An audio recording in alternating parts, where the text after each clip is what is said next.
Alright, so how hackers stole $1 billion from banks.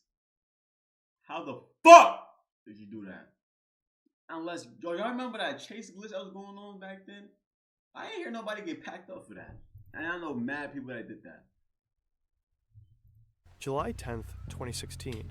Two men are walking into the entrance of a bank in Taipei. They're wearing medical masks and fisher hats. One of them guards the entrance, while the other stands in front of the ATM. He doesn't do anything though. He doesn't withdraw money with a card, nor does he try to blow it up. He just waits. And then something curious happens. The ATM starts spitting out banknote after banknote. All he has to do is collect the money. As a stranger approaches, they immediately abort and leave. The stranger will find the cash just lying there. Even though it doesn't exactly look like it, he just walked into a massive heist. While those two men collected their money, 20 others did the same thing at other branches. $1 billion? This is just one puzzle piece of a larger operation, a 2-year-long sophisticated attack that shook the global financial system to its core. But the wait times is right now, bro.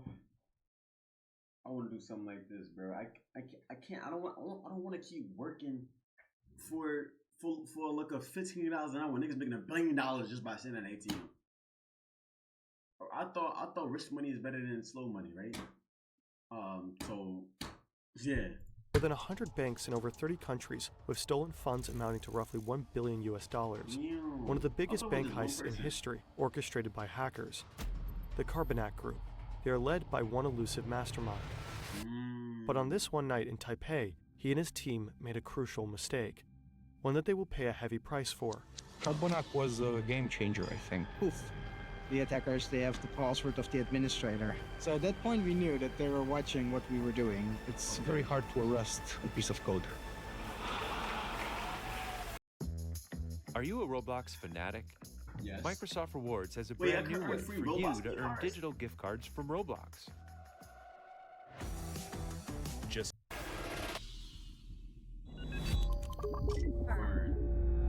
This video was created in cooperation with the cybersecurity company Kaspersky Labs on the basis of their documentary series, Tomorrow Unlocked. Also, check out this great podcast episode by Darknet Diaries on the story, link in the description. Chapter 1. Maxim gets The actual events of this hack are known, but the names of the attacked banks and involved employees were never disclosed. So to tell this story, we created Maxim. That's him. It's the 8th of April, a regular Tuesday.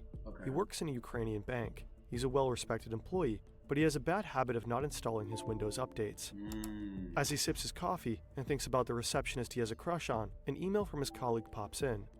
It's from Sergey, his co-worker.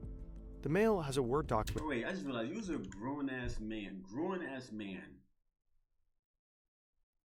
Having a little crush to the receptionist. Nigga, if you don't get the fuck up and talk to that gal. You's a gallus, my nigga. You grown ass fucking man. Get all the girls, my nigga. He's a well-respected employee, but he has a bad habit of not installing his Windows updates. As he sips his coffee and thinks about the receptionist he has a crush on, an email from his colleague pops in. Niggas pondering about the receptionist. I wish I was with her. If you don't. It's from Sergey, his co-worker. The mail has a Word document attached. It translates into Compliance with Federal Law 115, dated 21/7/2014. Sounds important enough. Maxim clicks on it. He reads it, closes it, and continues his very ordinary workday. A few months later, Maxim is sitting in a meeting. His boss seems distraught. Some of his bank's ATMs started spitting out banknotes at seemingly random times of day. It seems like whoever was lucky enough to show up at the right time could just grab the money. The bank might be the victim of a cyber attack. The employees should act cautious and avoid suspicious emails. Emails, meetings, stress, colossal hacks. For many, it's the same story every day. What if you want to throw in the towel and build something of your own? Odoo is an all-in-one platform that gives you everything you need to manage your business. You don't need any tech skills. Let me see. Odoo. What's this right here? Okay. I'm gonna look into this Odoo. Honestly, you can be a complete beginner. With Odoo, you can create a sleek website and launch your dream project in no time. Did I just got hit with a I just got hit with a sponsor so smoothly. Nah, this shit was smooth as fuck. Oh my god, this was smooth. It's just 4 simple steps. Yo. What kind of website do you want? Define I did not even peep. to opt in website. Suddenly all your ATMs are empty. You know that's something. Investigate their problem. Suddenly all your The bank hired Kaspersky to investigate their problem. Suddenly all your ATMs are empty. You know that something has happened. This is Jort van der Wiel. He was part of the team on the case. He checks the hard disks of the affected ATMs for malware. My lips getting dry. I need some Vaseline. Oh, yo, my brain's tight in the back of my head. Damn. Alright, bet. And finds nothing. Not one suspicious activity, not a single trail to follow. A few months later, van der Wiel gets a call in the middle of the night. It's 3 a.m. It's an account manager working for a large Russian bank. He says van der Wiel and his team need to call his IT guy ASAP. A couple of minutes later, one of van der Wiel's Kaspersky co-workers shows up at a bank in Russia. The IT guy on the site is panicking. Someone has gained control over their domain controller. That's the heart of their server network. If you control the domain controller in a Windows environment, you basically control everything. And without a good reason, it's sending data to China. Actually, yo, after them reacting, we're gonna try to make a beat on FL. The Kaspersky specialist starts to look for malware right away. Eventually, he finds a software that lets you watch and control a computer remotely. Could it be that the intruder is watching them right now? He has an idea. He opens a Word document and writes the Russian word for hello. They wait for a few minutes. Nothing happens. Then, suddenly, the cursor moves, and letters appear. The hacker answered. He adds, in Russian, "You will not catch us." To which the Kaspersky employee replies, "We will catch you." "No, you will not catch us." Okay, it's on. Why is everyone spiraling over YouTube banning ad blockers? Like, chill guys, just use Pi. It's a free Chrome extension. Why would I just sit there talking about you not kidding? Unless I'm like teasing them type of. It will take some time, but eventually the Kaspersky team finds the malware. It is similar to the Garburb Trojan. One configuration file of the malware is called Ananak, so the team decides to call it Carbonac. This incident at the Russian bank gave van der Wiel and his colleagues hints about what is going on, and they link it all back to those hacked ATMs in Ukraine. Now they can reconstruct how the Carbonac hackers operate. So let's... So you know how like regular niggas like me, they're when they go to an ATM, they put in a blank because they got the information on the blank. They didn't get the money. Niggas just stand there and just receive the money. Yo, Russians really smart as hell, bro. No funny. I want to take this off my screen. There are 2 items that still count. Wind back. This is one of the Carbonac hackers. Again, it's the 8th of April, 2014. He already got into Sergey's email account, but he wants access to Maxim's computer. So he sends out this email with that attachment. The Word file exploits vulnerabilities in Microsoft Word to download malware that contains a backdoor. The hacker now has remote access to Maxim's computer. Next step, gain access to the whole network. And he knows that's a lesson right there. If y'all get a random email from anybody, if you don't know them, my nigga, do not open that. Don't press no links. Don't open no files, no nothing. Especially if you don't know them at all. That's exactly how to do it.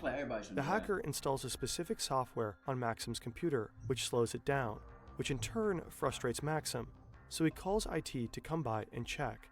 By the time the IT guy comes over, the hacker has installed a keylogger. This way he will be able to see everything one types into Maxim's keyboard. Oh wow. The IT guy starts to investigate. To do so, he needs to type in his admin password. And bingo. The hacker got the admin's password. He tries it out on the domain controller. And yep, it's the same.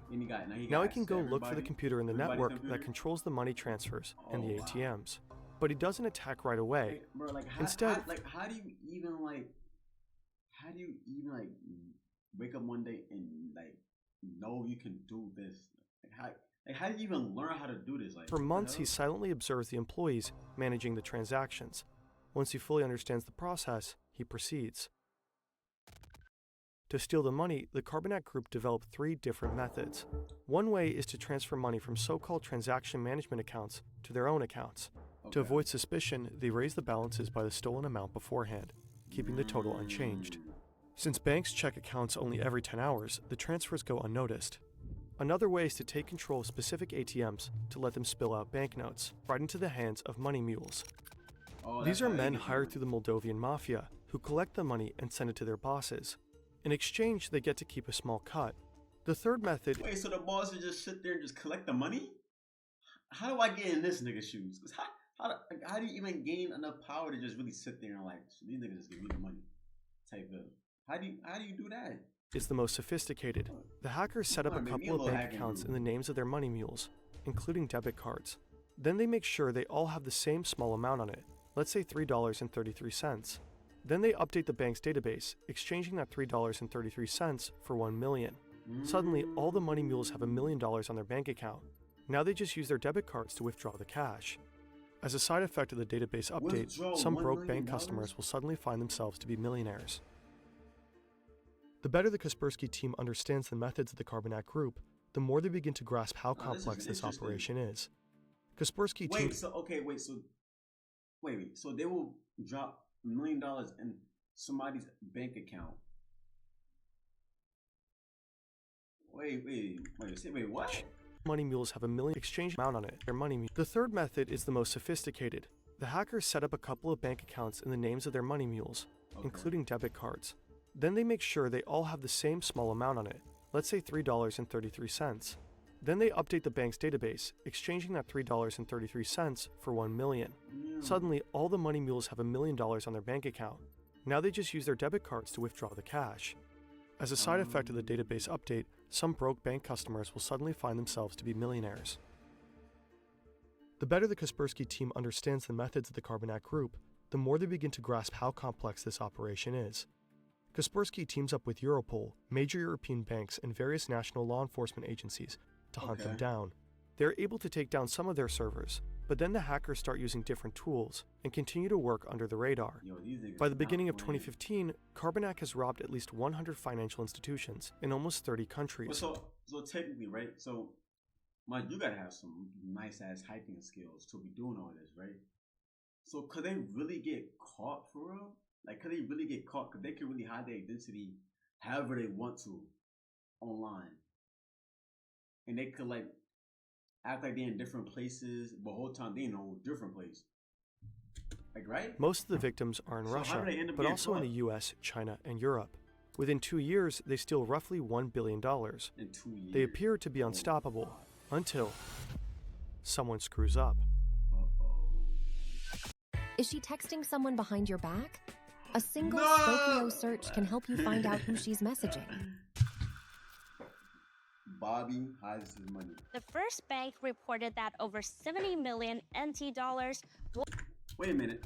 The first bank. Wait, and China, they speak English on the news? Bank reported that. Oh, wait, not China. Sorry, I don't know what is that. I'm not racist. I don't know what is that. I don't know what this is. I don't know if this is Chinese, Japanese. I'm not racist. But do they speak English on Chinese news?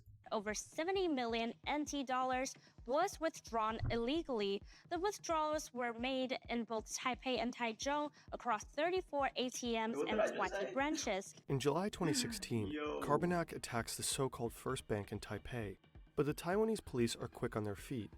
Very quick. 我们从被盗领的 ATM 的影像先去调。At least 500 police officers checking the CCTVs. We check all the footage from the ATMs and back to the hotels of all the suspects. 这一个车手的一个身份，陆陆续续接下。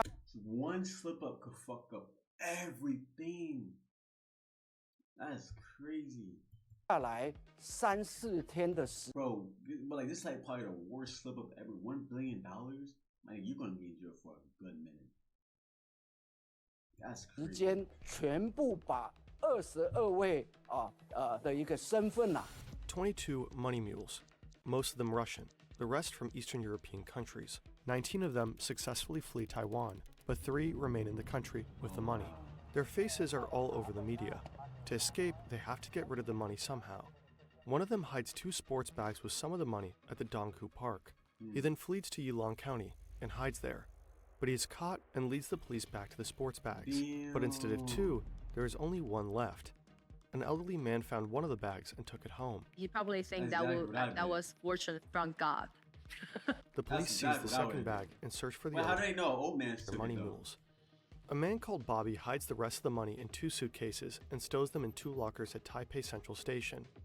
Shortly after, 2 other men from Eastern Europe arrive in Taiwan and collect the suitcases from the main station.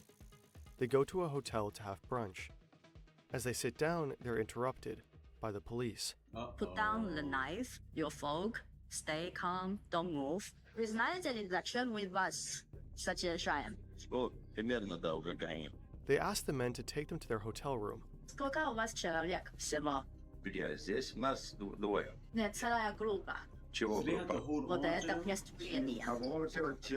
In their hotel room, law enforcement finds banknotes that are worth roughly $1.5 million US. The Taiwanese police managed to recover 90% of the stolen money. The 3 money mules are sentenced to a little over 4 years in prison. These guys are just low-level operatives.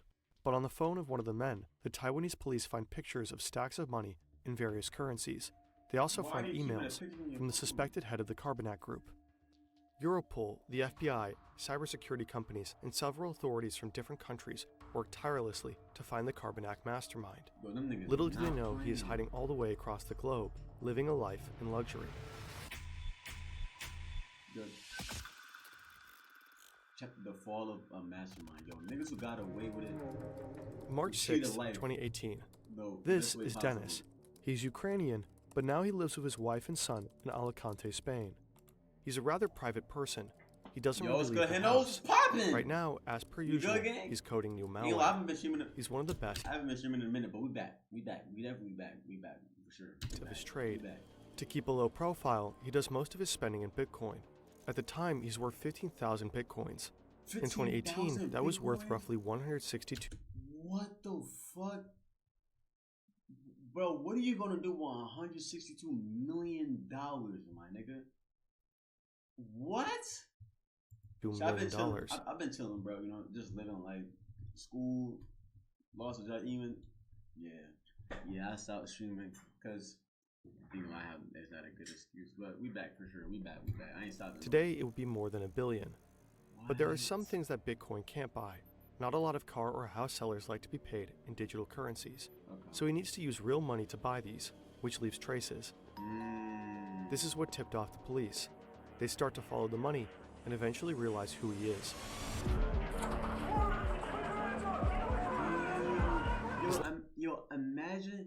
Imagine just trying to like buy a car.